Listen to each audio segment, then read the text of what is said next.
Hey everybody, welcome to another episode of Telling the Story on Elijahspeaks Podcast. And today I've got another special guest all the way from Pennsylvania. Her name is Melisa. Melisa, it's my pleasure to have you today. How are you doing? I'm doing well, thanks. Thank you so much for having me on your show, Elijah. It's my pleasure having you. So, Melisa was born in Zambia, then moved to Botswana at the young age, and did a little bit of education in Zimbabwe. And then after that, she relocated to the US, where she studied at the university over here, and she managed to get a master's degree.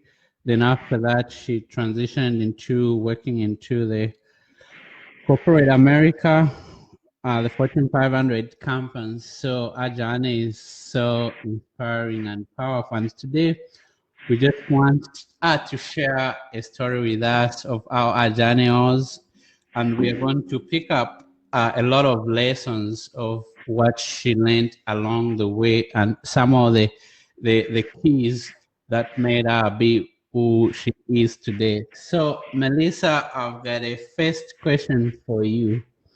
Yes. Who is Melisa? So, who is Melisa?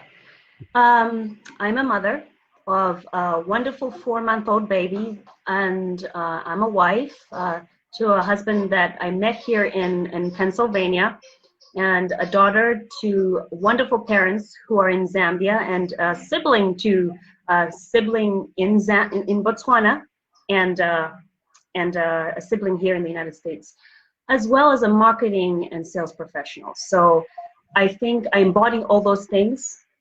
And also, I'm a born-again Christian. That's another important part about me that everyone has to know, is my faith is very important.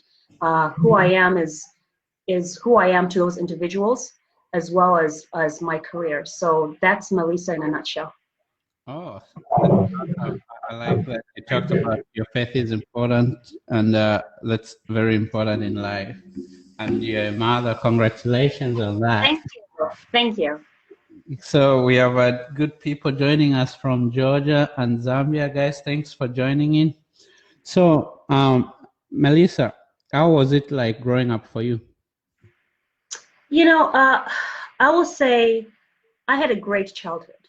In my perspective, it was a great childhood because I have loving parents. I have 2 siblings. I had parents who worked very hard to give me everything that they could, with the hard work with everything that they earned through their hard work. My father was an architect. My mom is a businesswoman, but our lives were centered on our faith and the Christian faith. We transitioned from Zambia to Botswana when I was really young, so I really didn't get to experience living in Zambia. I was born in Zambia, but was there until I was 3 years old, and then the rest of my life was spent in Botswana or Zimbabwe. But for the most part, I would say my parents were my role models, because I saw the hard work, I saw the loyalty, I saw dedication, I saw respect from them.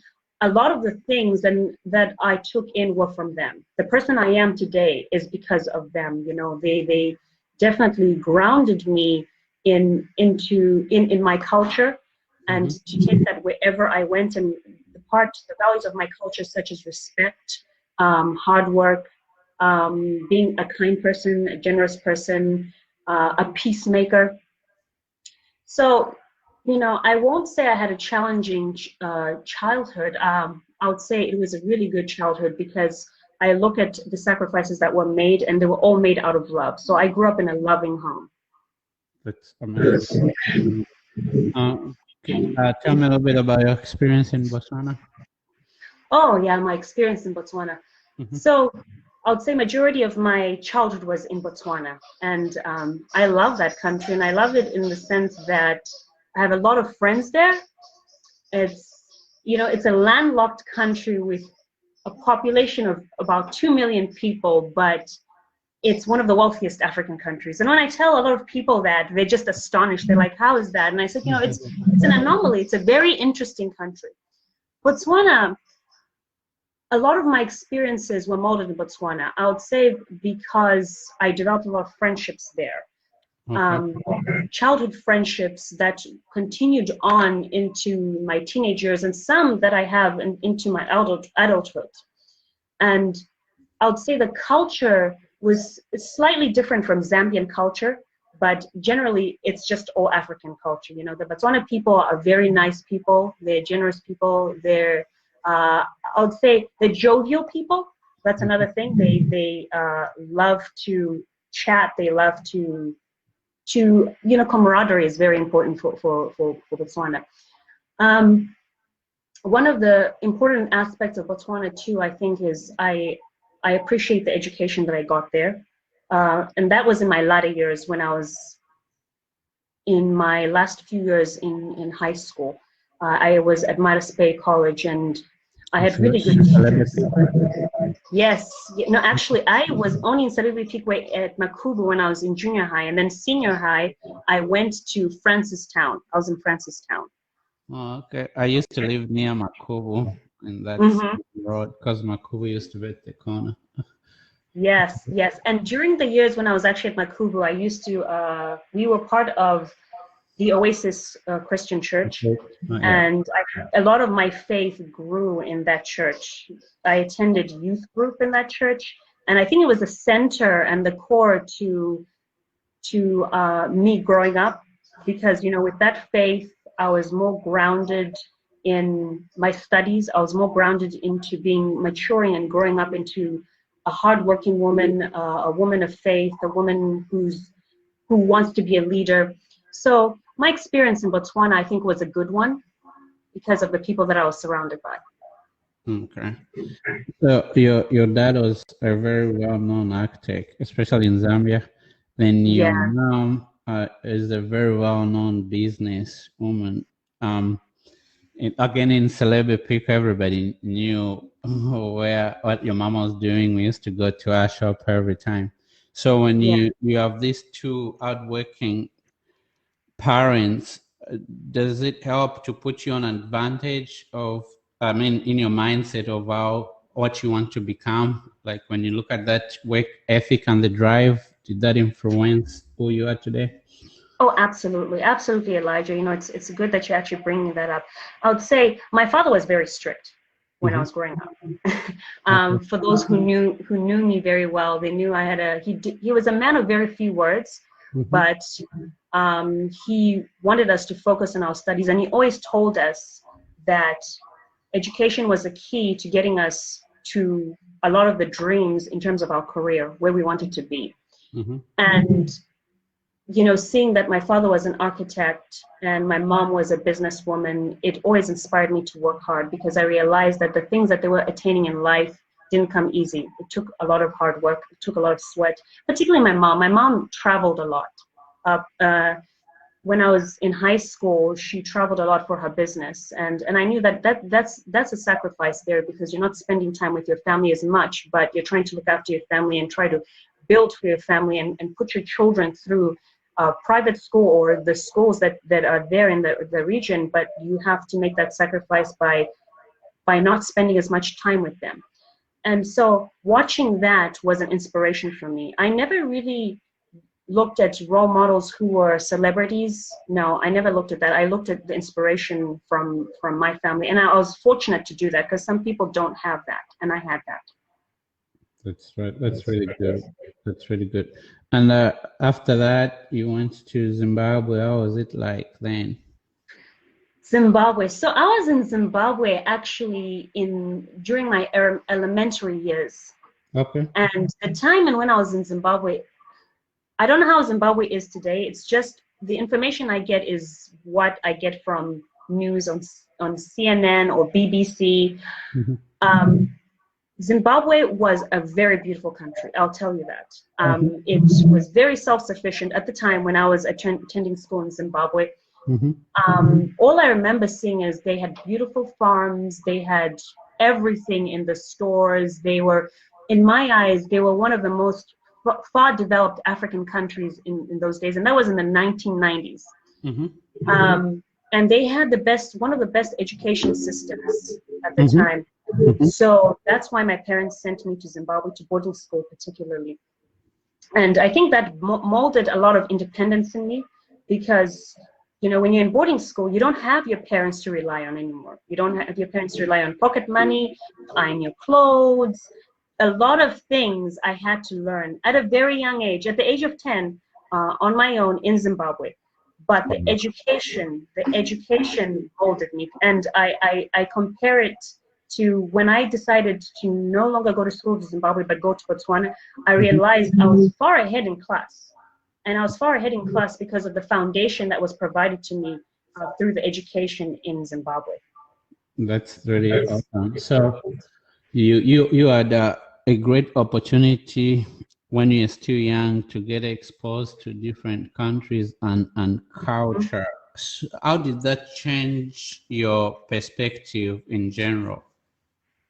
That's very interesting. When I meet fellow Africans, you know, actually everybody in general, when they ask me, I prefer to call myself, I refer to myself as a Southern African, and they'll be like, "You from South Africa?" I'm like, "No, I'm saying Southern African. When I tell you, you'll understand. I was born in Zambia. I'm Zambian, but I grew up in Botswana, and I was educated in Zimbabwe. I got to experience the 3 different cultures from the Southern region, and during that time, that was the time when my mind was a sponge. So I learned the languages in those countries. You know, I know Ndebele. You speak Ndebele? Oh, yes. Really? I know Ndebele. I know Setswana. I know Bemba. You're fluent in Setswana? I'm good. I'm not fluent. I've spent so much time in the United States. Unfortunately, I think it's slowly fading away. I have a friend, a good friend of mine who's in the United Kingdom, and she's Botswana, and she calls me, and sometimes she tries to speak to me in Setswana, and when I speak back, I'm like, oh, this doesn't sound good.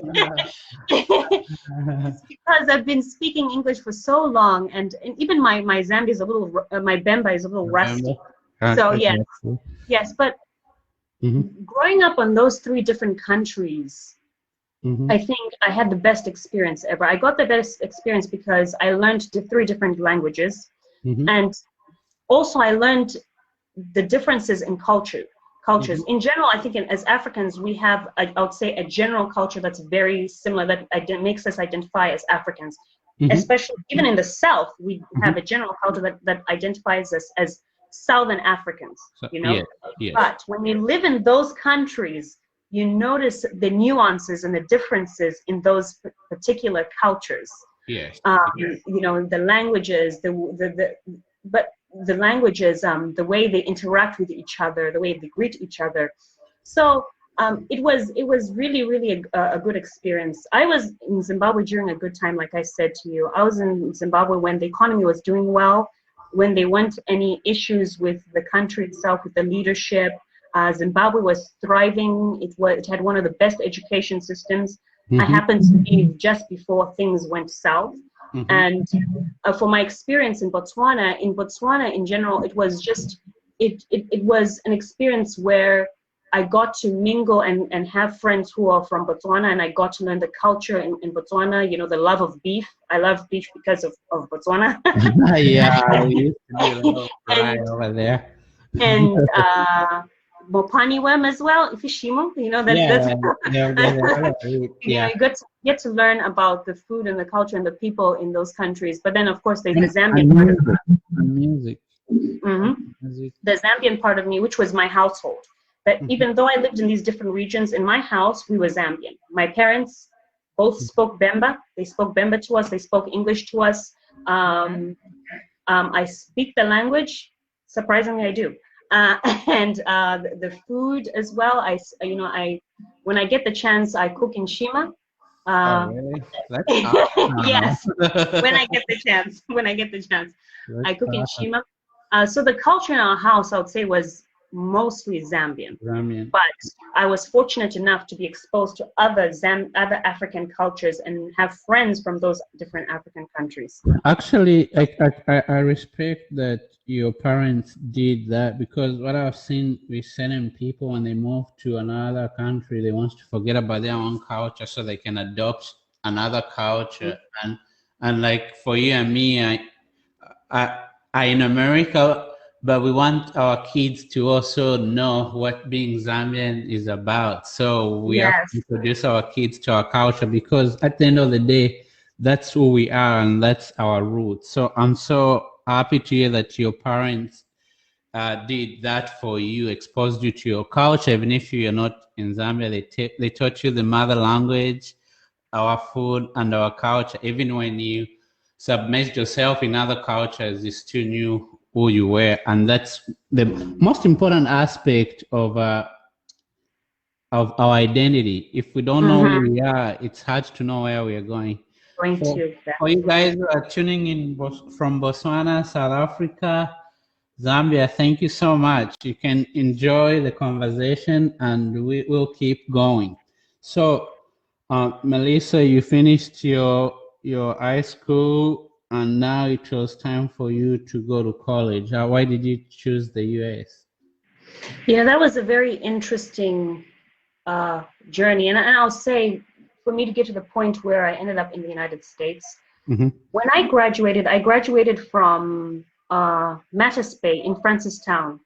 Okay. And, it's so funny how and this is why I say, my faith is sort of the center of who I am, the core of who I am. Mm-hmm. I ended up at Mattis Bay, not by chance, but I wanted to have the experience of being in a boarding school in Botswana.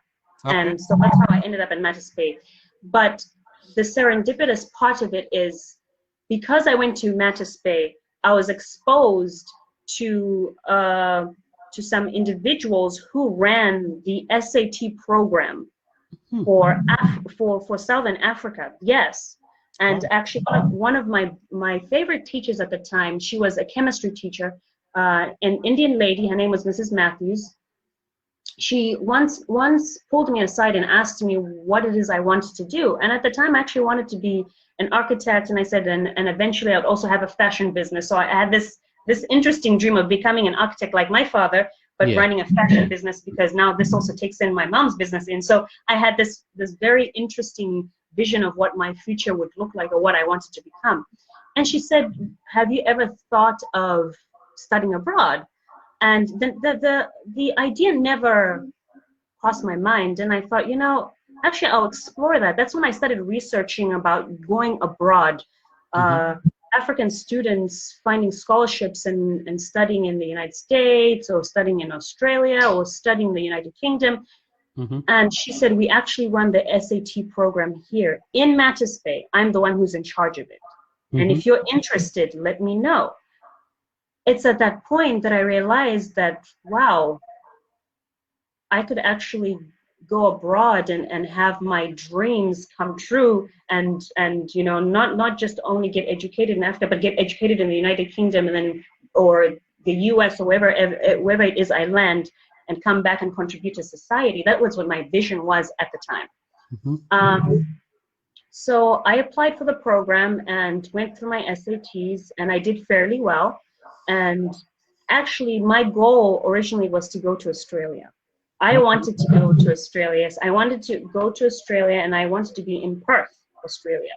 And the reason I wanted Australia was the climate is very similar to Africa. There's no snow. It doesn't get cold. And and at the time, I believe we were attending the Oasis Family Church, and the leadership would, I think they were from New Zealand or Australia. I hope Pastor Talbot is. It's from New Zealand. From New Zealand. Yes. Yes. So that's why I wanted to go in that direction. But my father pulled me aside and said, you have a cousin in the United States. And he said, it will be easier for you to transition to a completely foreign country. And you're talking oceans away, when you at least have somebody you can talk to, you can relate to, or who can give you guidance. So think about the United States. And that's when I considered the United States. Lo and behold, I applied to Australia, and I applied to the United States, and I was accepted to 2 universities. Yes, Point Park University and University of Michigan. Okay. But Point Park University offered me a larger scholarship, and at that point, I wasn't looking at, oh, what kind of a school this is. I just was looking at, whatever way I can help my parents financially, that's the route I'm going to take, and help myself financially, that's the route I'm going to take. And that's how I ended up going to Point Park. And the other thing too that made me apply to Point Park is a lot of people ask me, why Point Park, why Pittsburgh, why Pennsylvania? That's where my cousin was. Okay. Yes, so it made sense for me to just be close to where he was, because when I actually came to the United States, the first place I stayed with my cousin. So it helped me transition to the United States, get accustomed to the culture, and I didn't really experience that much culture shock because he was there. I was living with him. Sometimes I look back, if I had gone to a different state or a different country, I think I may have experienced culture shock, because now you're trying to adjust and you don't really have anyone there with you. Yes. Hey, Carlos, thanks for tuning in. I see you, bro. Chuma from South Africa, Kaluwa, David. Thanks for tuning in. So, you come to the US, then you go in college. I want you to tell me how the process was, because for most people, they don't know how difficult the transitioning can be. And there's a financial aspect, there's a cultural aspect, there's just a lot of things. How was it for you then? You're absolutely right, Elijah. It's a process. Mm-hmm. That's what I would say. Some people have a positive experience, some have a negative experience, but I would generalize mine as just, it seems like the story seems to be the same. Financially, there's a lot that goes into coming to the United States or going abroad in general. There's a lot of paperwork that has to be done. With general times now, I think it's much more difficult than it was when I came, because I came about 16 years ago. There's a lot of paperwork that has to be filed on your part, as well as the university that's accepting you. And on top of that, the U.S. government wants to see how are you going to be financially supported while you're abroad. So you have to provide that financial support, whether it's the scholarships, or whether it's money coming from your family, or whether it's money coming from a sponsor. And they go as far as requesting bank account statements. So you can't just put somebody down. They want to see, is this person actually going to be able to provide for you or support you while you're in the United States during this duration? And I went through that. And I'll tell you, it took me a whole year. It took me a whole year to get everything together, going back and forth, applications, my SATs, paperwork, financial statements. And eventually everything was aligned for me. And I was fortunate enough, like I said, to get a scholarship. So it assisted my parents so much during the process. Now, when I got here to the United States, even though I moved in with my cousin to alleviate the cultural differences or cultural shock, I still experience culture shock. I'll tell you that. It's there's the language aspect, there's the social aspect, the economical aspect. There's this perspective you have when you're from Africa coming here. And the perspective is sometimes you think that, everybody in America is doing well, everybody's well off, or, everybody's going to be nice, everybody's going to greet you. It's a lot you're going to have to take in. You're going to have to take in the different accents.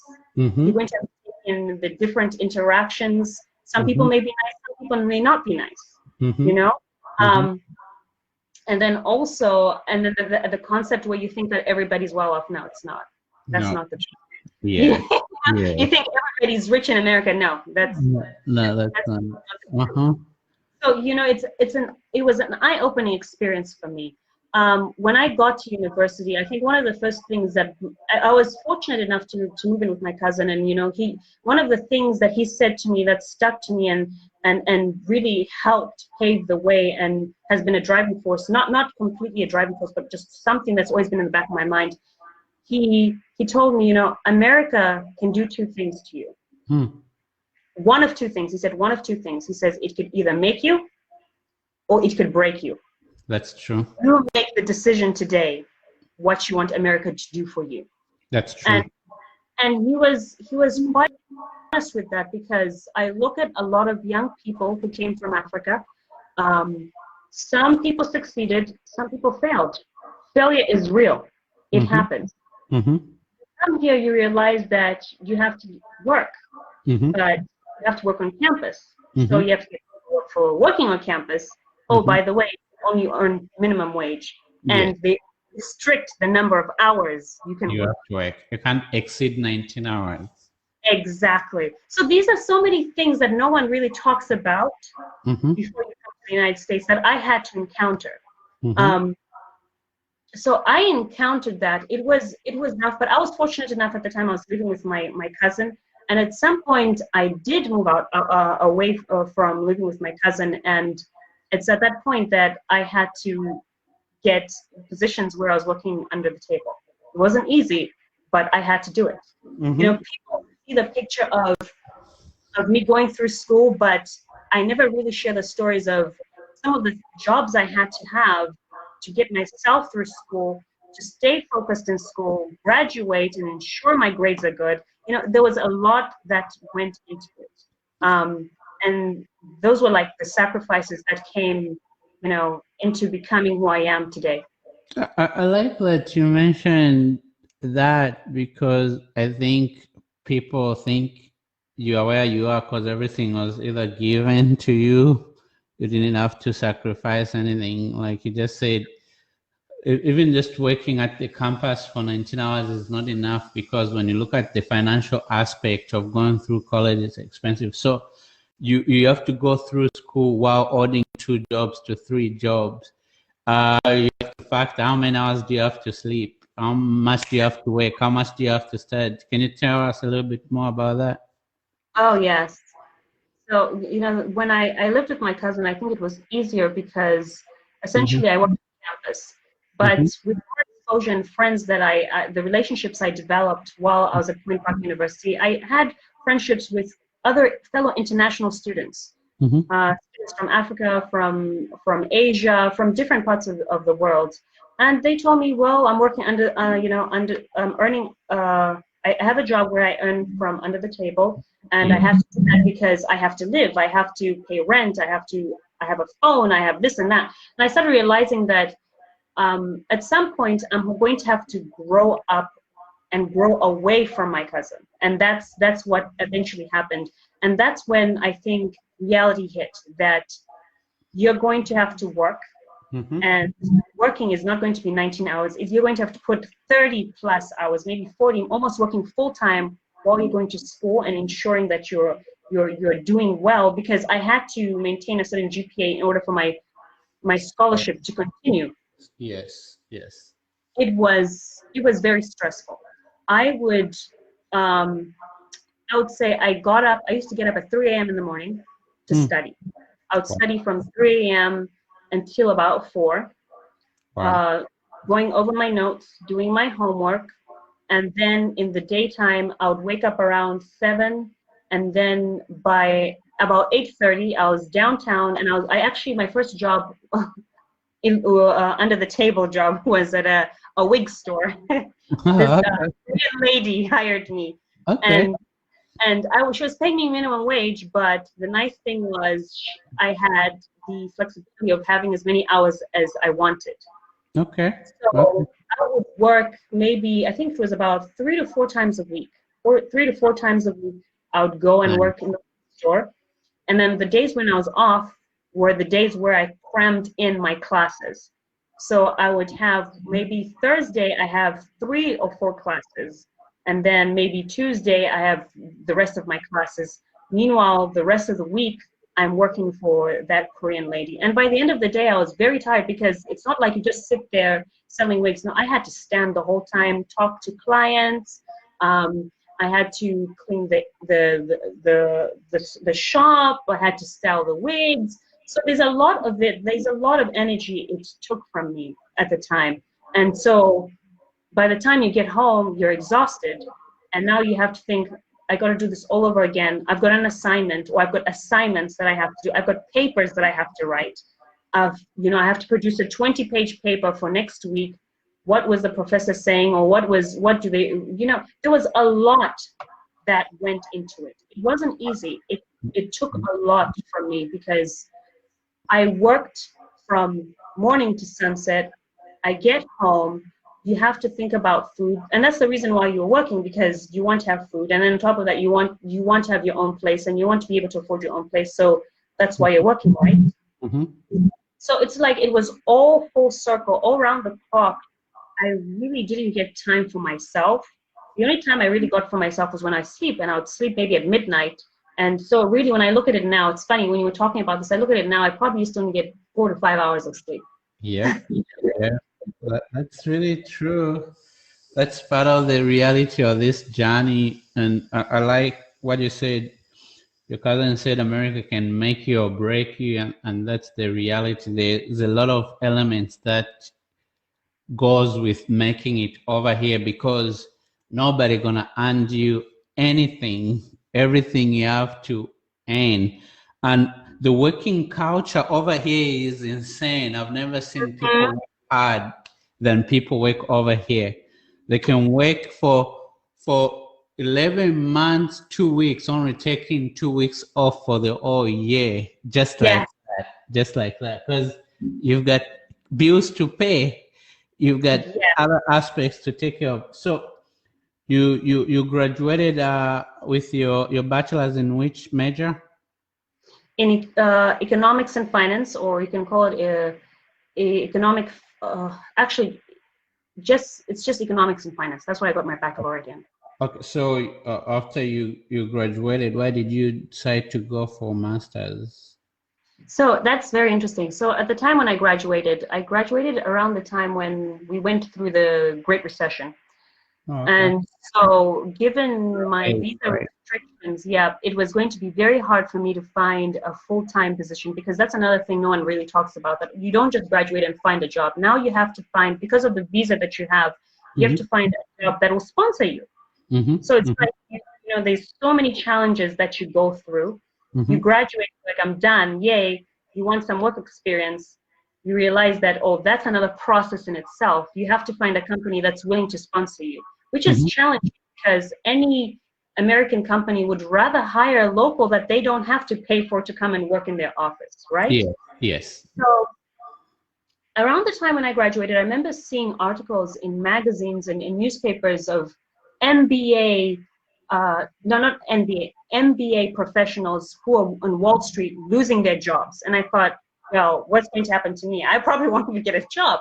But I was fortunate enough at the time. I was really good friends with the dean, the chair of business at my university. He was Dr. Craniel, and he had a conversation with me. He said, if you can't find a position during this time, I would like it if you actually worked for the university and got your master's degree, which that was the best solution at the time, and it really helped, because I got a fully paid MBA while I worked. Wow. At the university. Yes. And that goes back to Elijah. That goes back to the aspect of faith, because that could have been given to anyone. But because I'm a person who prays, I'm a person who walks by faith, I really believe it was divine intervention. It was God who stepped up for me, because at that point I was like, well, I am having a hard time finding a job. And not only did I find a job, I found a job that was going to give me an advanced degree. So that's how I ended up getting my MBA. Yes, it was divine intervention. I like that. I like that. So if you look at your path, it includes your faith, your drive, but you're so driven and determined, and by the time you relocated to the US, I'm so sure you encountered people who told you, you're from Africa, you can't do this job, you can't do that. But you managed to push yourself beyond the limit and the limit caps that people placed for you. you ended up graduating with your master's degree, then you entered into this corporate world and you started climbing the ladders. What is it that set you apart? What is it that made you change your mindset and pursue your dreams in that way, even if people didn't think it was possible? Yes, yes. Now that's a very good question, and you know, I think that's one of the challenges in life that we encounter, particularly if you go abroad. I spoke briefly just of my parents and my family in general. Mm-hmm. I don't really talk about the sacrifices that were made on their part to send me abroad. There were sacrifices that were made. There were times where they sent money and it was hard for them because you're talking about the pull out to the US dollar, right? Mm-hmm. And so those were sacrifices that were made on my behalf for me to exceed in life. And not just that, my upbringing, I never forgot who I was when I came here. When I came here, I evolved. Yes, I grew up, I matured. So I changed slightly. But the core of who I am, you know, a Zambian Christian woman who was brought up by Helen Karabasas Chipangila and Ruben Mayanga Chipangila, I never forgot. You know, that's so good. Having that with me, carrying that with me, I realized that those sacrifices that were made are going to push me to where I'm going to. I have to make sure that they were not in vain. When you're given an opportunity to go to, you know, one of the greatest countries in the world, one of the greatest countries in the world, you do not want to go there and be a failure. Wow. Right? Not there are millions of people who want that opportunity. You're given that opportunity. So it is your obligation to succeed the best way you can. And that's what I told myself. Did I encounter challenges? Yes, I did. I encountered challenges because I had friendships, I had connections that I had to let go, because what I realized was some of those friendships and connections were there for a season. And the new season I was going into, they were discouraging me. They made me see life in a certain perspective, yet my perspective, my vision was up there and their vision was down here. And I realized we don't match. We really don't match with that perspective. I need to move on. I need to drive myself. Because you would have friends who would say, oh yeah, you know, most people who will end up working in the bank, or if you're Black and you work in a bank, you end up being a teller. That's what I was trying to program me to tell me that, right? Yeah. Or they tell me, oh, you can't live in that area, Shadyside. There's this area called Shadyside in Pittsburgh. It's for very wealthy people or wealthy students, or students whose parents are extremely wealthy. You can't live there. You won't afford it. I didn't internalize what they said. I heard what they said, but I refused to internalize it. In fact, it fascinated me even more. I was like, you know what? I actually want to learn more about that area because I want to put myself in that area. And I managed to do that. I just ended up ignoring those people. And what was funny was I would hear what they said, and that's made me realize this person is not looking at what I'm looking at, and we're walking different paths. I think it's time for me to move on from them. So what inspired me was my parents, my family that I left behind, and also the vision that I had for myself. The vision that I had for myself. When I came to the United States, when I was actually applying to come to the United States, I remember my father sitting me down and we were watching Condoleezza Rice. She was state secretary at the time. And he said to me, do you see the state secretary of America is a Black woman? He said, where you're going, don't let anyone tell you that you cannot be cannot be greater than what you envision.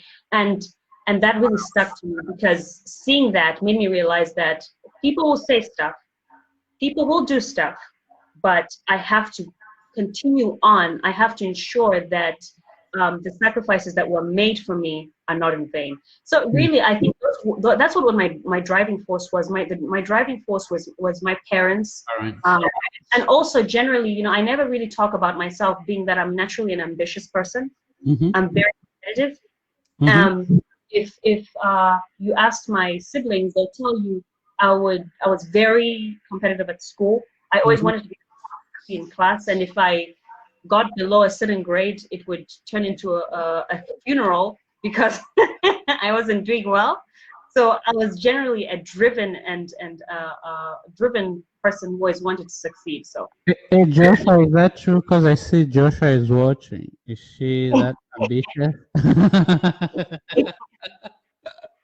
Did you guys ever compete at home? I never really competed with my siblings. I would say Olga and Joshua were very close. My younger siblings, I've got a younger sister and a younger brother. Yeah. And because I was educated at boarding school, I never really got to bond with them.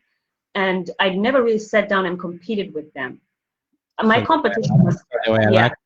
it was school. You know, my competition, my playground was school. It was work. That's where I competed. That's where I liked to compete.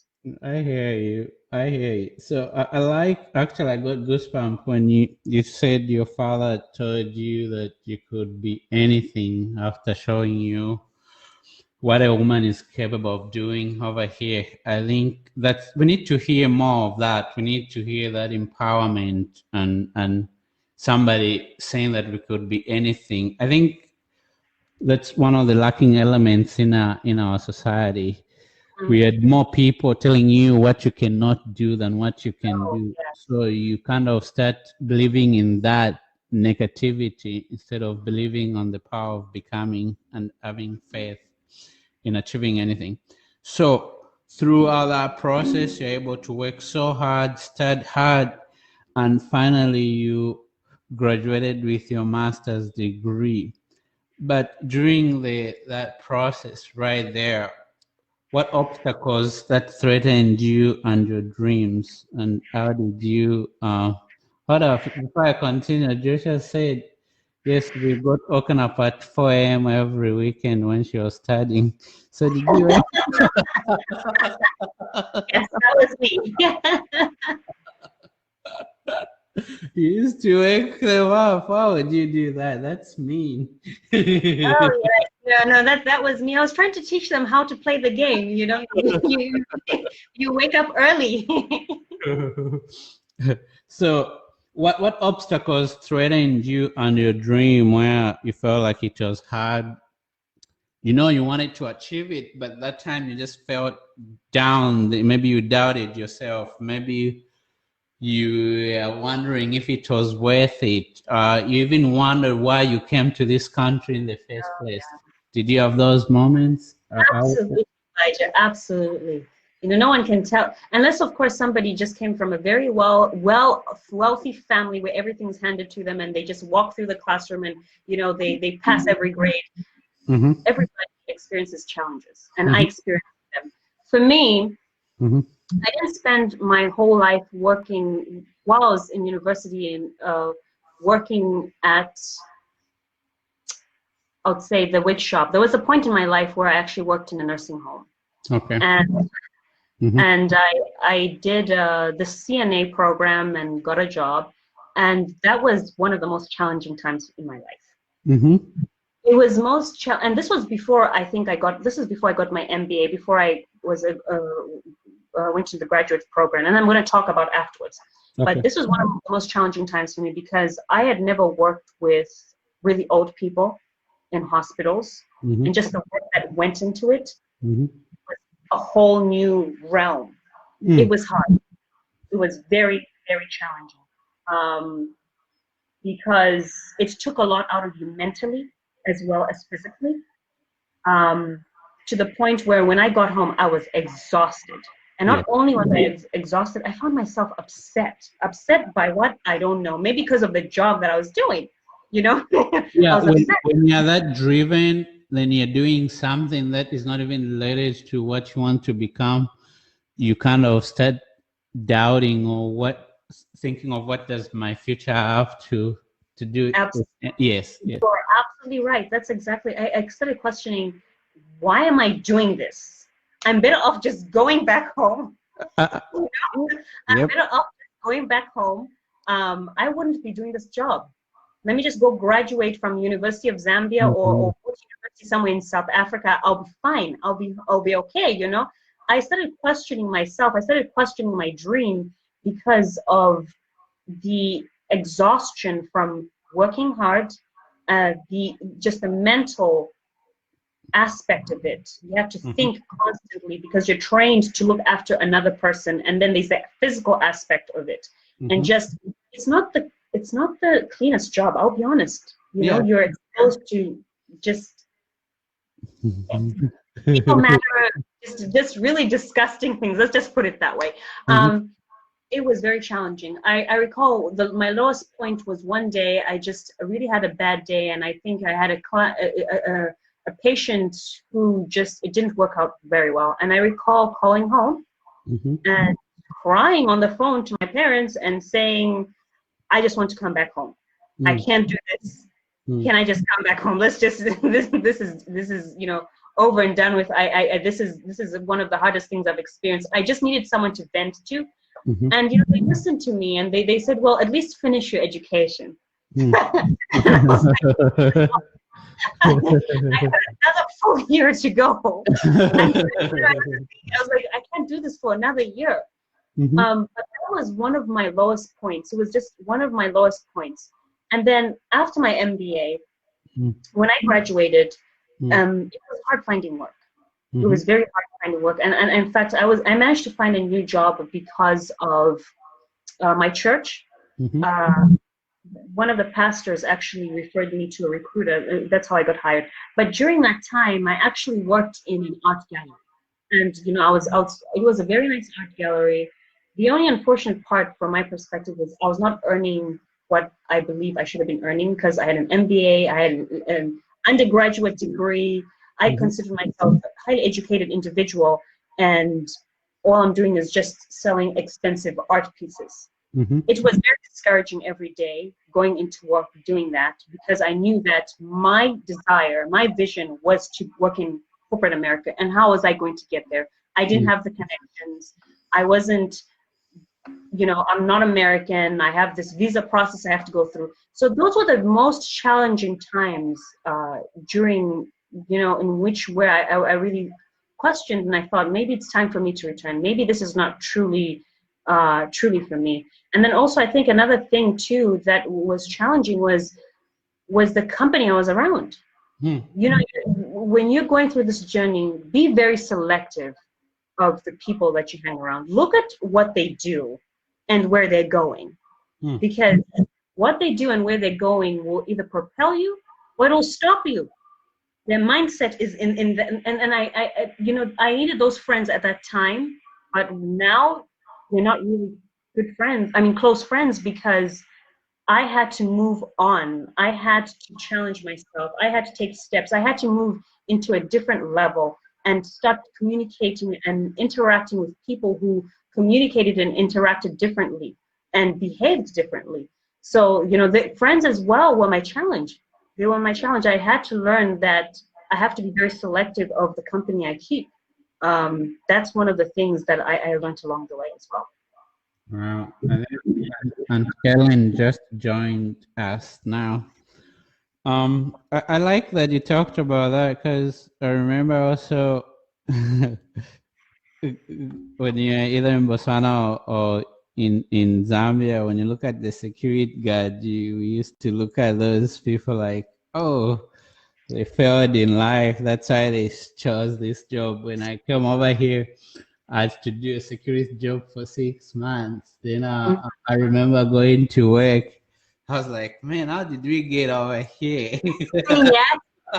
Yes.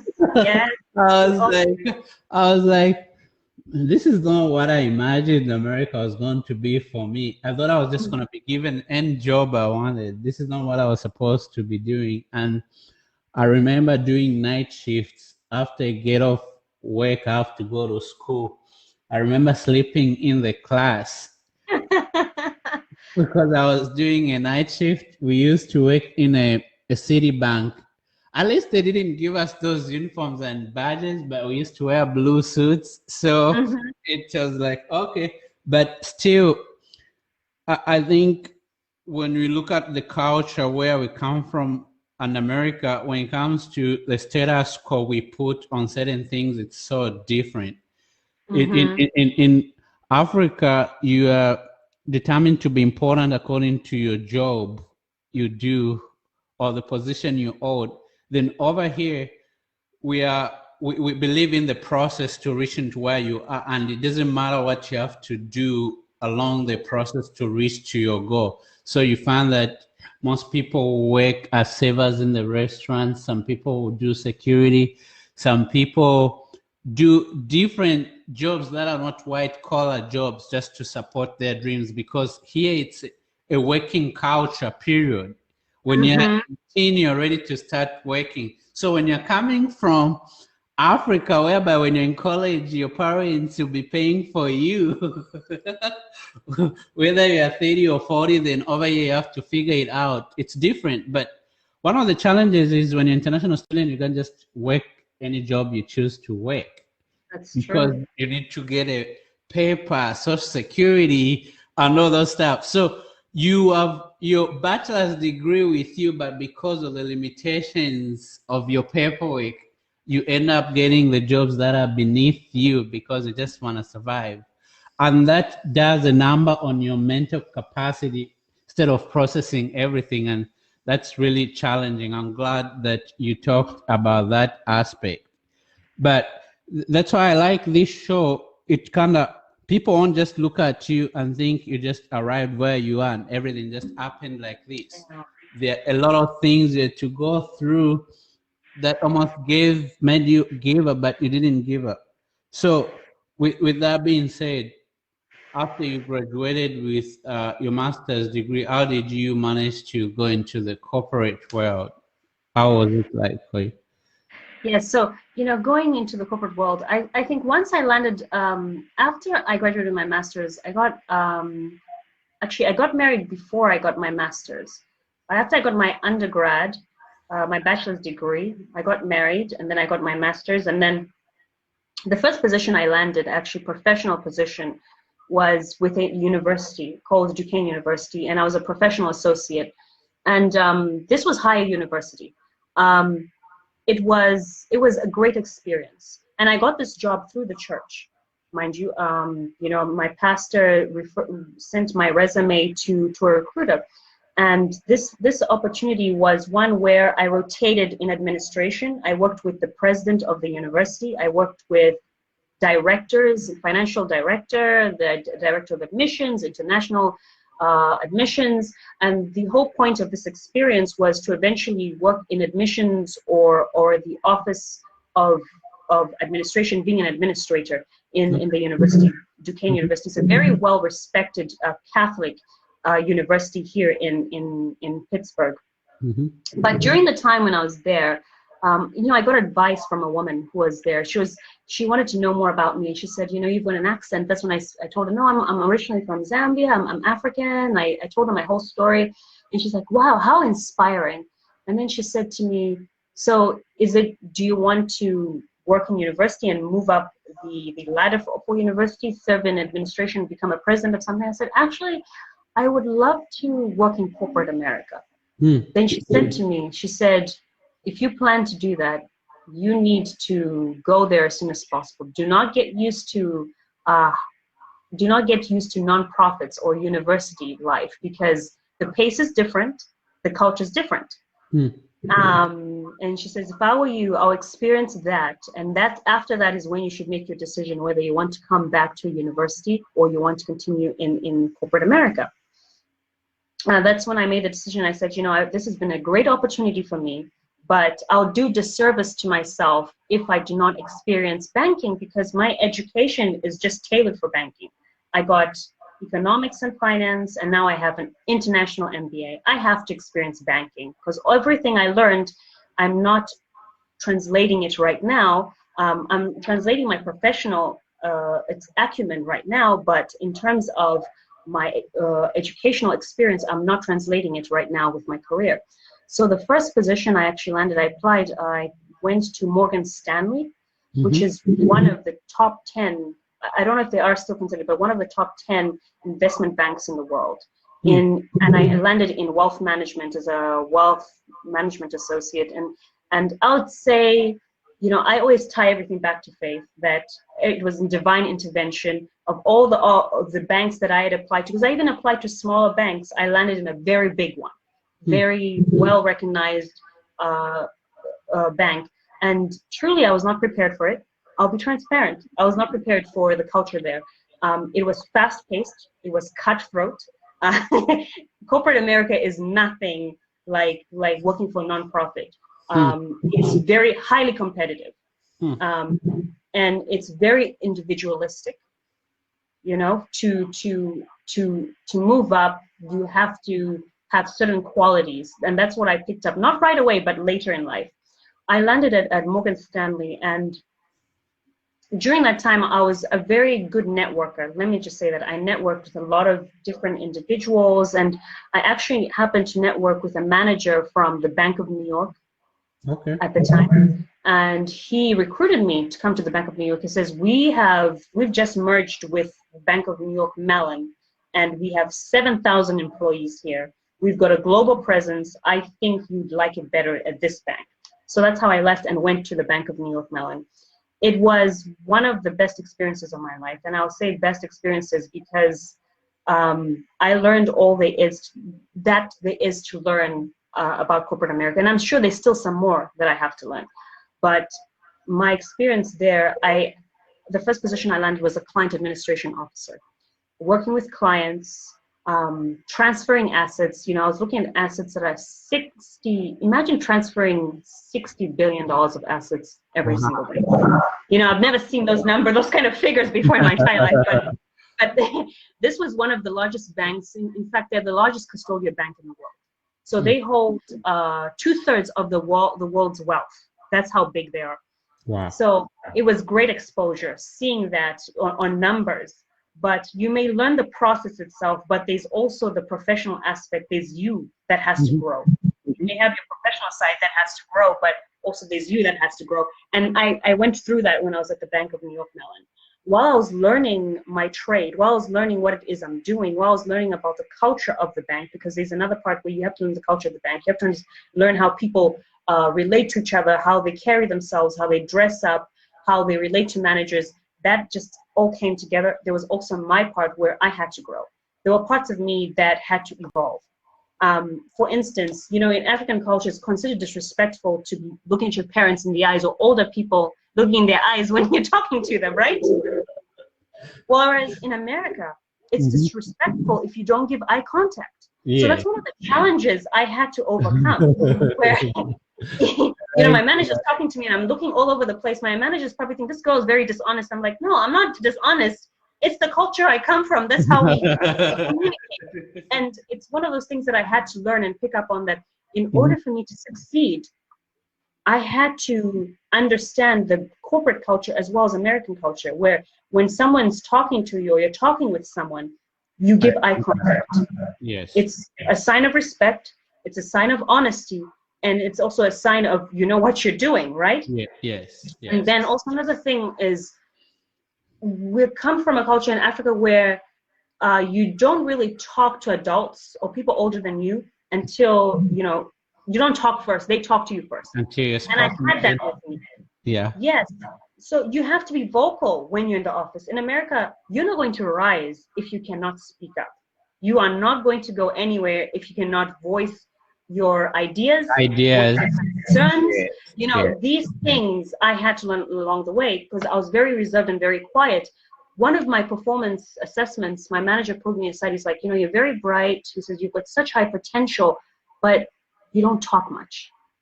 He says, I need to hear you speak more. I need to hear you voice your ideas, your concerns, your remedies more, in order for you to grow and succeed. And so there was a lot of growth that had to happen for me in order to continue moving up the ladder. So I did that really fast. And how I did that was I began to volunteer internally and externally in the bank. Volunteer for projects, volunteer for nonprofits where you're helping, like, for instance, Dress for Success, helping women who would like to get back into the workforce, or women who have been abused. Those were opportunities for me to grow, because when I would volunteer, I would do public speaking, I would help them with interview processes. So it taught me how to give eye contact, It taught me how to speak professionally. And with that growth that I got outside through volunteering, I started growing internally as well in the bank. But at the same time, at the bank, it was challenging because when you're working in one of the largest banks in the world, Fortune 500, it is competition. Mm-hmm. You're working with people who graduated from Harvard, who graduated from Columbia, people whose father is very senior and they have their path laid out for them. And now you have to bring it on. And when you bring it on, you have to be very smart, very quick. You have to work round the clock. You know, the thing I learned about corporate America is it doesn't matter how hard you work if you don't work smart. Ooh. Meaning you could be the hardest worker in the room, but if you do not present solutions, if you do not present ideas to bring profit to a company, if you do not present ideas to avoid risk, you most likely won't move up. You'll just stay stagnant. Yeah, they'll keep you, but they won't make you move up. Because the people who rise to the top are the ones who come up with solutions, are the ones who bring in profit, are the ones who solve problems, you know, and mitigate risk. I like that a lot that you said that, because I think when you look at corporate America, their number one goal is to make profit. So if you're going to be part of the team, you need to bring value to the table that is channeling, bringing in profit. So that talks about tactics, creativity, ideas and solution, and they're ever evolving. So, and one thing I admire about you is your desire to learn, and also kicking in your competitive nature, because I'm pretty sure if you just said, I'm just gonna stick to the way I am, I'm pretty sure you could have never climbed the ladders or adapted. You could have just said, this is not for me. So I think if you look back at you going to the boarding school, trying to learn all that, you moving to America, being on your own, when you look at your path from your back to reaching to that point, you're like, oh, I see a clear path. All these things were preparing me for something big and important. And just the desire to learn and better yourself, fit in and adapt is so great, because it's an intentional choice. But I see a lot of people who think just because you earn a master's degree, now everything should just be handed over to you and it stops from there. I think that's where there's a little bit of cultural differences, right? Like you said, here you have to look people in the eyes when you're talking, because that's the culture over here of the company and the United States. You don't have to wait for somebody to speak to you before you speak to them and all that stuff. It's almost like you had to change and reshape a lot of things. So after that, you started getting up on the ladders, and I believe every promotion came with new responsibilities and challenges. So how did you navigate through that? Yes, you are right. I absolutely agree with you that there are challenges that come along the way, and the cultural challenges were one of them. Moving up the ladder, it's a combination of a lot of things.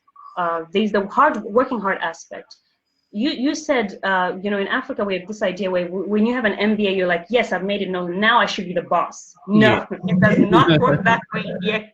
In America, it's you earn your way up, because the truth is, even if you get an MBA, it does not necessarily mean that you know how to run a company that has $250 billion in assets. You could mess it up. Yes. So you need to understand this company. You need to understand it from the ground up. And for me, how I achieved that was a combination of things. I worked hard. I learned the culture internally as well as externally. And on top of that, I made sure what I did is I made sure I was a problem solver. I came up with solutions. I had to stand apart. You have to find a way to stand apart from the rest. Either you're bringing ideas, you're innovative, or you're bringing ideas to make profit. That's how you stand out, right? And whenever projects would present themselves, I raised my hand. I was like, okay, I'll do that. And on top of that, also you had to have presence. It's not, even though you can do all these things, in order for a company to trust you to be their face, they want to make sure you know what you're doing and you're not going to embarrass them, right? So, so when you're presenting yourself, you obviously want to speak to the right people, the people who are decision makers, your managers, your directors, the presidents, and so on forth. But carry yourself respectfully. Address with respect, but also address with knowledge. Show that you're a person who knows, who understands the business, who understands the processes, and show that you recognize something and it can be remedied this way, or you recognize an opportunity for us to gain profit.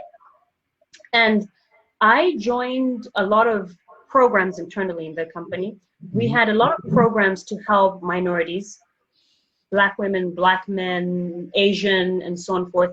And I was fortunate enough to be partnered with different professionals. At one point, I had a mentor who he was the CEO for the bank in Pittsburgh. Okay. That was one of the turning points in my career, because I had one-on-one sessions with him once a month.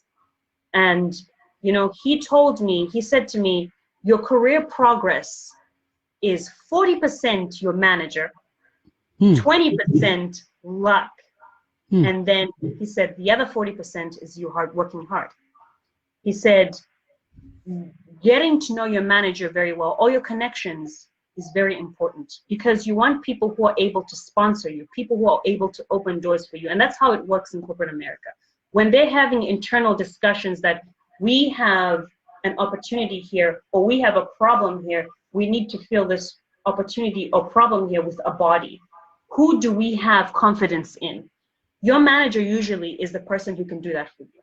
He can say, oh, I know Melisa, or I know Nancy, or I know David, because she solved this problem, or she is very good with clients, or, so that was a very important component that I was advised on. So during my time at BNY Mellon, as I advanced, I got to know my managers very well. I had conversations with them. I talked about my work. I talked about solutions. Brought ideas to the table. But at the same time, you understand that when you're rising, when you're climbing the stairs creak. The creaking are the challenges. You feel like you're going to fall through. And the creaking usually it can be your fellow colleagues. Some people get jealous. They get jealous with the opportunity you're getting. They discourage you, or if they're not discouraging you, they make life difficult for you. They try to undermine you. And I'm being completely transparent, because it's a very competitive environment. With moving up, people recognize that you're going to get better compensation, better opportunity to rise. So some people may be envious of that. They spent 20 years doing what you're doing, and here you come, you've only spent 5 years and you're moving up. That's not fair. So not everybody's going to be a cheerleader. So you have to be very, very careful. You have to be thorough. And what I recognize is that not everybody was my cheerleader. Some people were against me. It created a situation where I had to be more thorough with my work. Wow. I could not leave room for error, because anytime I left room for error, those were the people who were going to be quickly to point out, like, well, look at this individual that you put, look at the mistake she's made, or, So those were the challenges I was coming across. And then on top of that, some of the challenges also that I came across was sometimes you never really got the support that you thought you would get. Yes. The support can come from, like, maybe your spouse, or it can come from friends, it can come from the workplace. And I was fortunate enough my husband has been very supportive, but I don't think he truly understood my world. He's in education, I'm in corporate America. So it was very different. When I was trying to explain something to him, the challenges, he'd be like, well, why don't you just go up and talk to that person? I'm like, no, I can't just go up and talk, So it was very hard to vent when I had issues, and I had to be smart about how I overcame challenges. And usually I take that back to my faith, because I would pray about it. You have to approach a lot of situations with wisdom. You could go and say the wrong thing or do the wrong thing, and it could completely derail you. Wow. And one of the things I realized that I realized that are very important in corporate America is your brand. Who you are, how you carry yourself, how you communicate, the work that you do, that is your branding. It follows you everywhere you go. The reputation you build. If you're an integrous person, if you're not an integrous person, if you're honest, if you're not honest, those things go with you and they're part of your brand. So during that time, I was building my brand. And my brand was hardworking, honest, and solution maker. That's what I branded myself as, a person who mitigates issues or risks and comes up with solutions. That's what I branded myself as. And every time projects were available, I raised my hands. I was given the opportunity to lead. And eventually it reached the point where instead of me raising my hand, people just came looking for me to tap on my shoulder. Hey, we have an opportunity. Do you think you could do this for us? And I said, absolutely. Wow. So you said to yourself, so where did you get your confidence from? Oh, my confidence.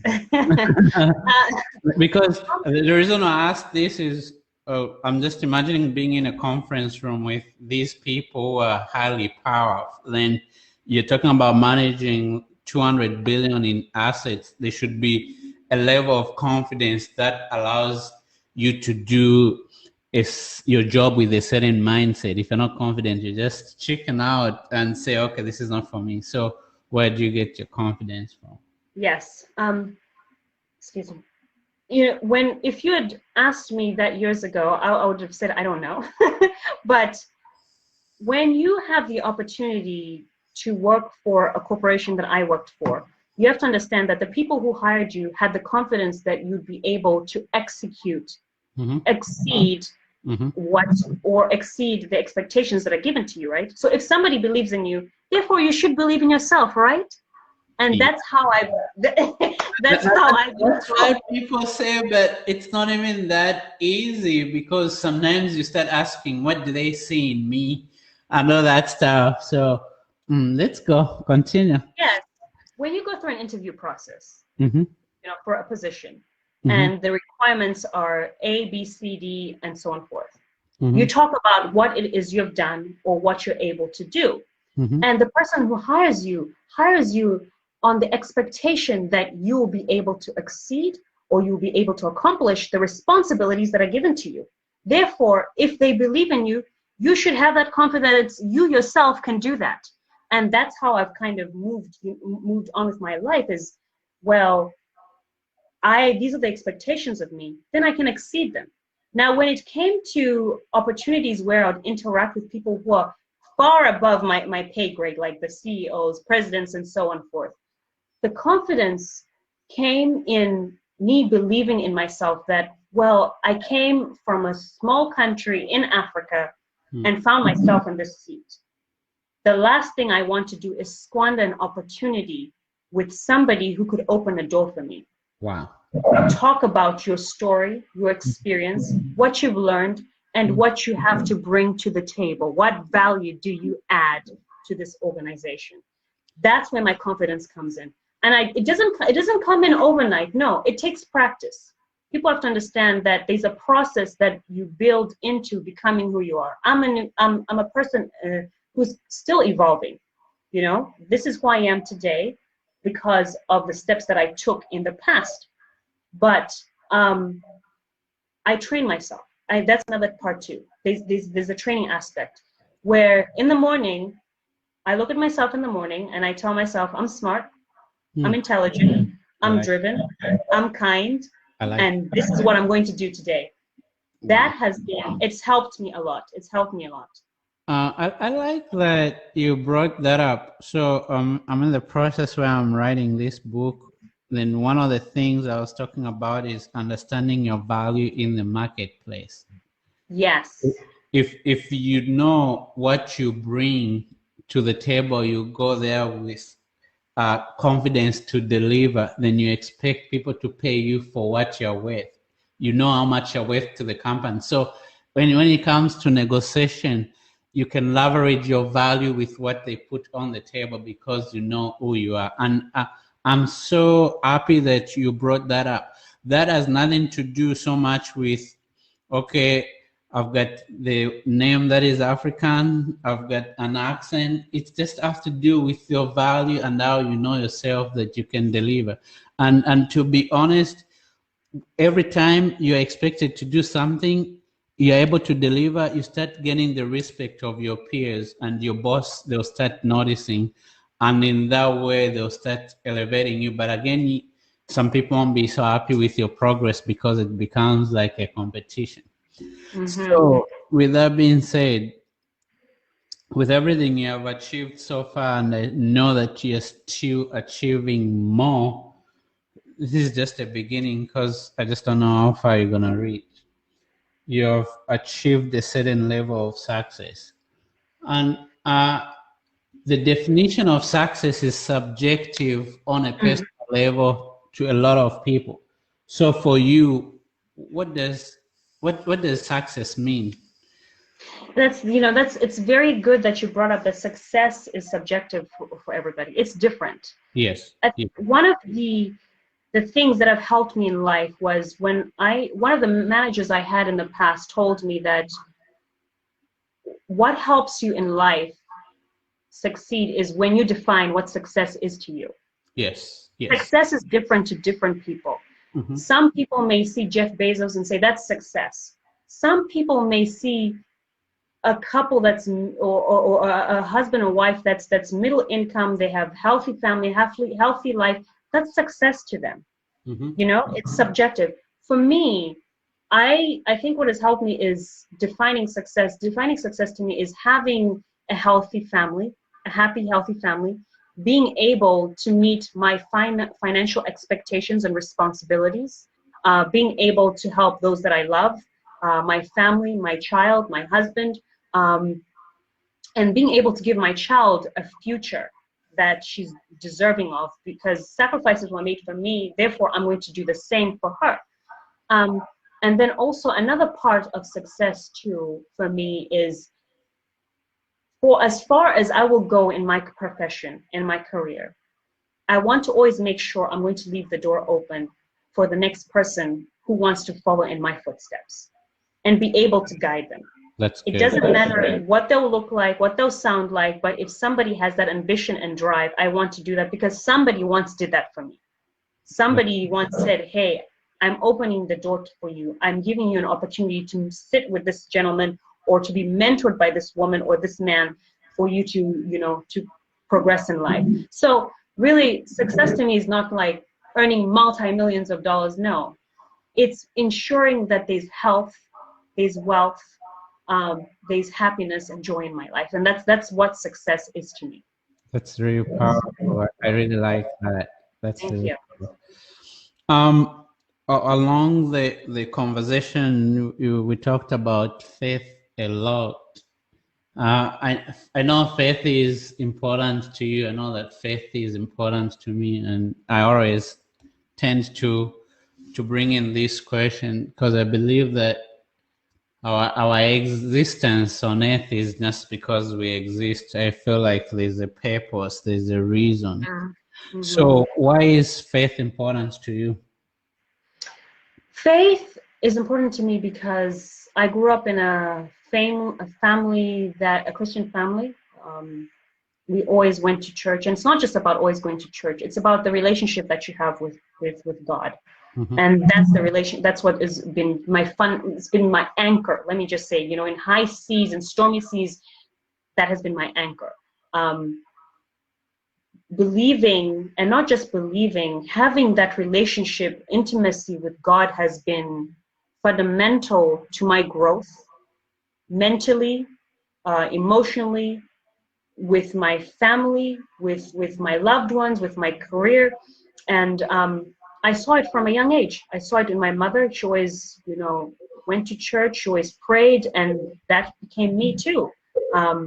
I bring my faith first before I do anything else. The scripture says, seek ye first the kingdom of God and all, so that's what I do. I bring God first in every decision that I make. The decision to maybe find a new job, I bring God first. The decision maybe to make a new investment, I bring God first. The decision to move somewhere new is I bring God first. You know, I have conversations with God through prayer. I learn through scripture. It's the core of my being. It's the core of who I am. Because if I didn't have that, I really don't know who I would be. I think I would be confused because one of the things also the Bible talks about is about a man having a vision.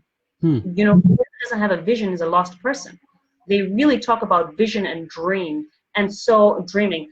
And so I wrap that faith aspect, that God knows my vision, God knows my dreams, and these things will be accomplished when I have conversation, when I have this relationship with him, because he is the foundation of everything, the foundation of my marriage, the foundation of my career, foundation of my life and my purpose. Some people's purpose is to be in the church, to lead the church. Some people's purpose is financially supporting poor people, or some people's purpose is to be educators. We all have a purpose, but the faith aspect, it helps you discover that. I like that a lot. That's powerful. That's really powerful. How do you manage to stay humble? I'm a person who just generally doesn't like showing off. I'm a person who, I think one of the things I learned in my journey, when I mentioned briefly that I worked in an art gallery, and it was one of the best experiences I had when I was, through my journey in the United States. I worked for an art gallery. We sold paintings that were like from $2,000 to $2 million, you know, and you get commission from that and so on forth. But one of the most riveting experiences I had was I had a client, a woman walk in. I tell you, this woman was negotiating over a pair of earrings that was $69, right? And if you looked at this woman from head to toe, you would not say that woman was one of the wealthiest women I'd ever met. Because when she walked out, eventually she bought the earrings after she negotiated it down to $60. The manager came in and he says, "Do you know who that woman is?" I said, "No." He said, "That woman is Elsie Hillman." And I said, "Who's that?" He said, "They own the largest hospital in Pennsylvania. She's worth $200 million. Wow. But she was so humble. And what he showed me, what I learned in that time when I was there at that gallery, because we had people from all walks of life, is that money talks, wealth whispers. Ooh. People who really make impacts don't have to be noisy. People learn from you through your actions. They don't learn from you through your words, through your actions. Wow. That's what I learned from it. And so I try to take that myself too, that the only way I can impact people is not by making noise, but what I do. It's through my actions. You know, if I say, talk about, oh, giving to the poor or doing this and that, but I'm not practicing what I preach, then what difference, what impact am I making, you know? So that's where my humility comes from. My humility comes from, after that experience, seeing somebody so not successful, actually wealthy, because success, remember I told you success can be different. Because I really don't know what her family life is like. But so wealthy, he's so silent. Her impact is made by the hospital that she has, because the hospital apparently also, they give scholarships. They give scholarships to people all over the world, students who want to become doctors. They give full scholarships and stuff. So that's the impact that she needs. But my humility comes from that experience where I saw that you don't have to make an impact through noise. You make an impact through your actions. That's really good. That inspired me a lot. I learned through a lot from that description of your experience with that lady. You have a long way to go, and I know that you won't stop for nothing, because you're just built like that. You're just driven, and you're gonna keep on achieving. But one time when it is all said and done, what legacy do you want to be remembered for? That's a very big question. It's a big question in the sense that if you had asked me this before I had my daughter, I would have said, oh, being this very senior executive in executive in some big corporation and stuff.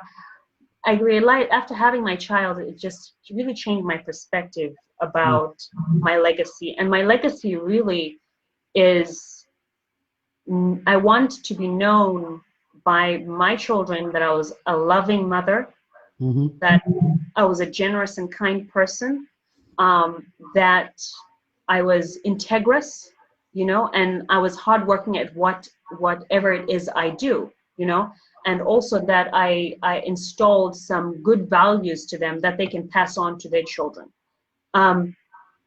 Legacy, to tell you the truth, because one of the things I recognize is when I was at BNY Mellon, when I was at the bank, we had people who reached the very top, the pinnacle of their career.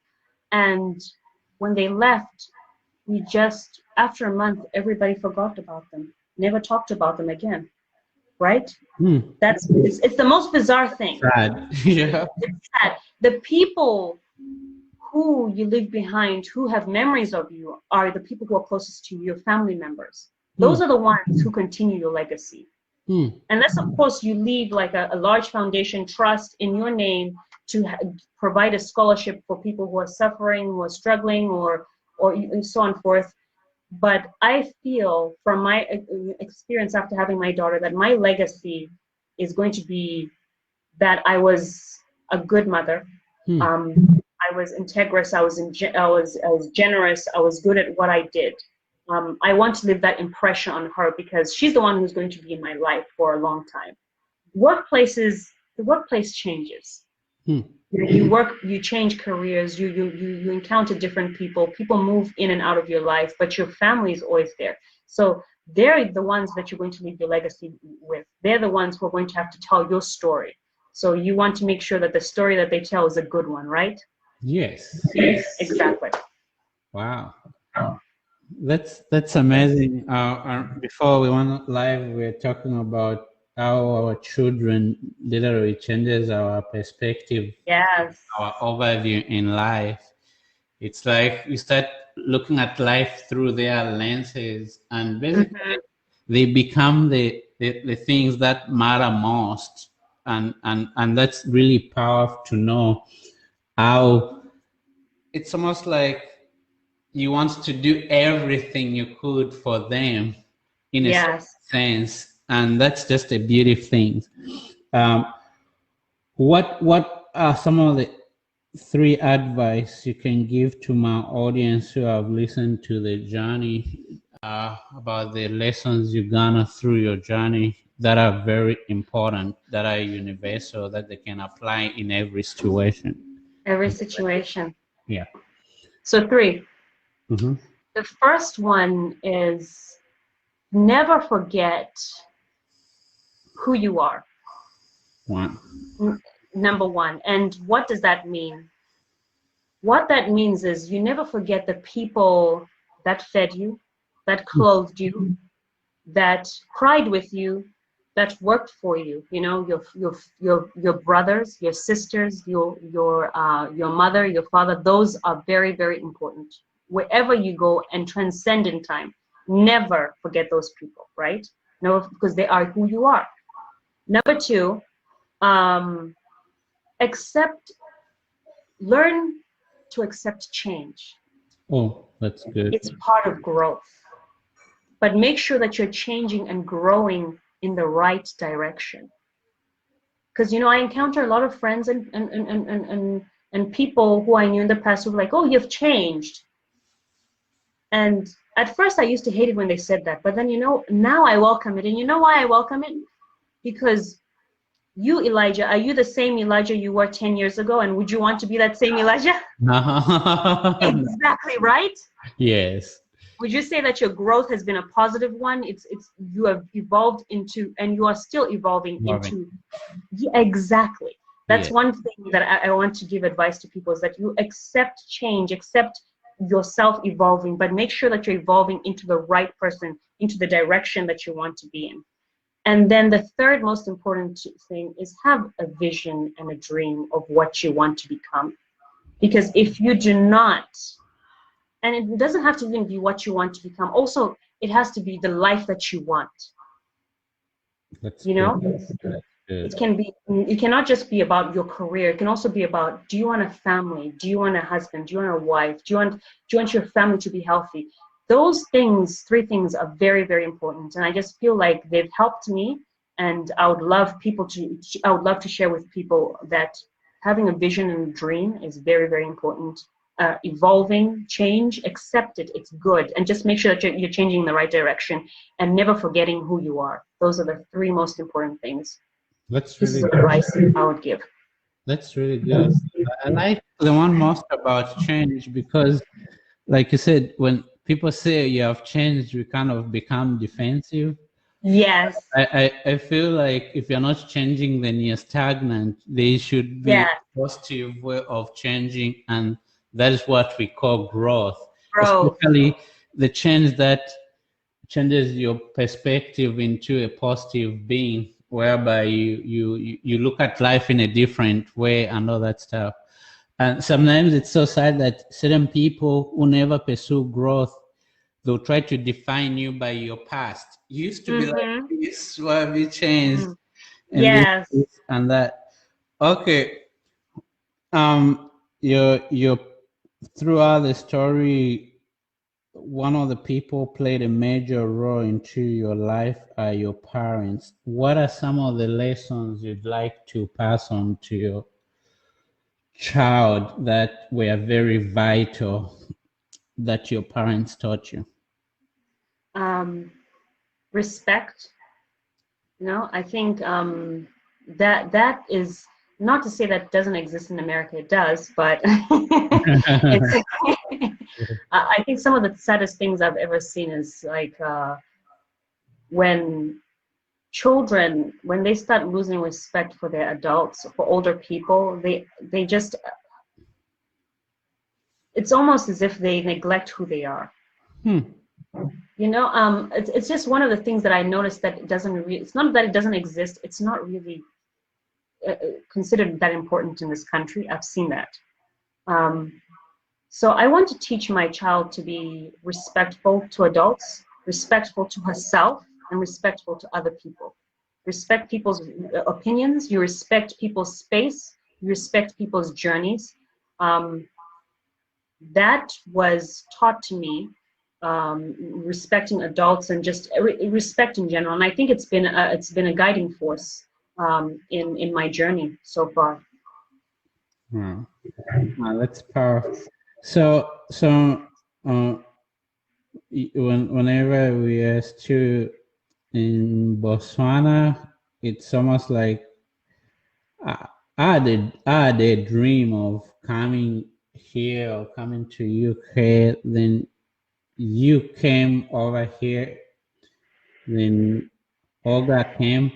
Then every time we're talking among themselves, like, where are you gonna go? It's almost like we are making a reference to you because you already came. So it's almost like we are creating this path that we are going to follow. So isn't it amazing that sometimes you walk into the path without knowing that you are actually being a trailblazer, even if people don't interact with you, whether it's moving to another country, whether it's climbing the ladder, because it's almost like, okay, you came over here, your sister followed, other people went to China, other people went to Russia, but especially in particular, talking about US, you are one of the first people from Celeb Africa who came, and you were on the path that you came for, because some people came and you never heard from them, you never knew what they were doing,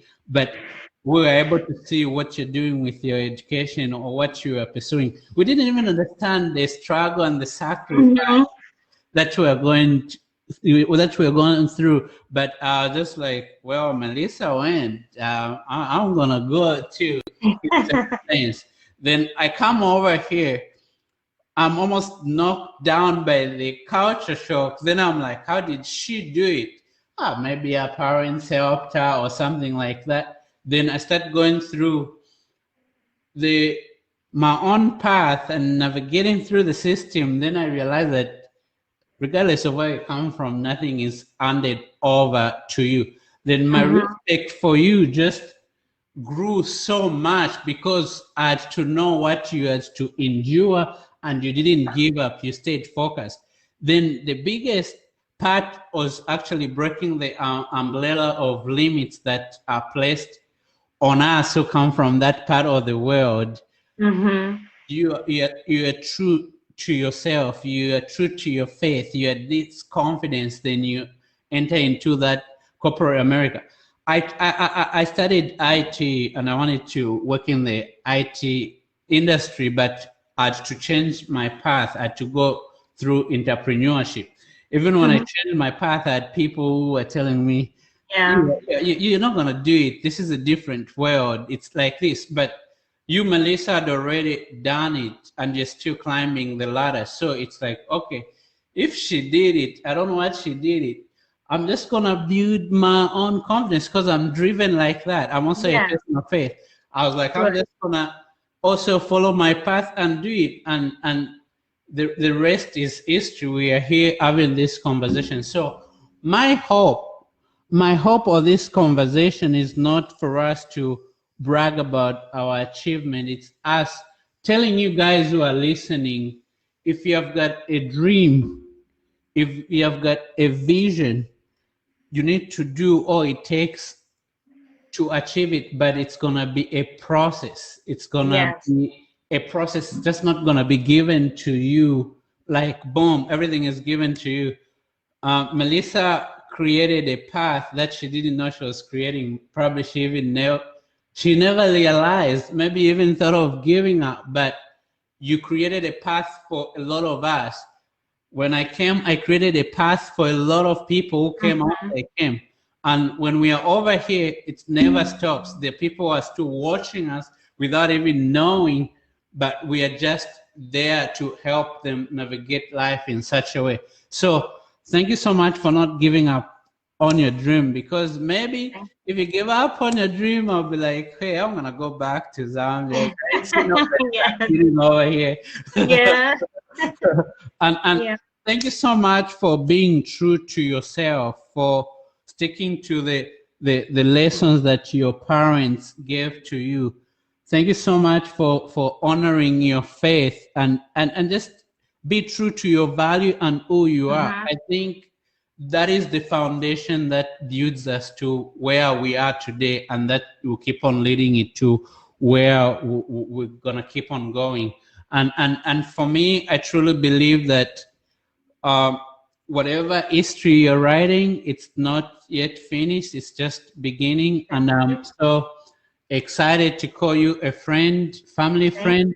And Likewise. I'm so excited for whatever your future brings. So thank you so much. Thank you so much, Elijah. I appreciate the opportunity. And I hope everybody took something from the podcast. Thank you. Thank you. Everybody, thanks for watching. I hope you guys enjoyed. I'm going to sign out and have a great day, evening, wherever you are. Thank you so much, guys. Thanks. Bye-bye, Melisa. Bye. Bye-bye.